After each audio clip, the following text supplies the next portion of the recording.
Lavinia, mahal na mahal kita. Mahal na mahal. Bibigay ko lahat ng gusto mo at magsisikap ako para sa'yo. Tiya, sandali lang. Hindi na kita papahirapan. Basta, dito ka lang, ha? Ito daw yung sayaw kapag mahal mo ang isang babae. Papakasalan mo ko? Kailangan mo mamanhigan kay Papa.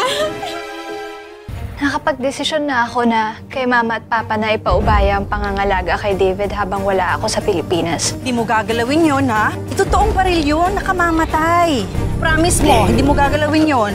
Baka naman bigyan mo ako ng problema. Ayoko magkaroon ng sakit ng ulo. Baka nabibigla ka lang kasi unang boyfriend mo yan. Hindi ka nakakasiguro niyan. Ako lang pala si Mrs. Era Bianca Ignacio, legal na asawa ni Eric. Tigilan mo na ang asawa ko! Kaya kong babalikin ang asawa mo. Gusto mo? Kung hawakan yung alaga ko. Ako ang ama ng bata. Di mo ba ako kilala? Ako ang ama. Ako ang may karamihan. Ay! Joshua! Sige, saan nyo na yan? Kailangan ko hustisya! Laging tatandaan. Sabado, 2:30 p.m.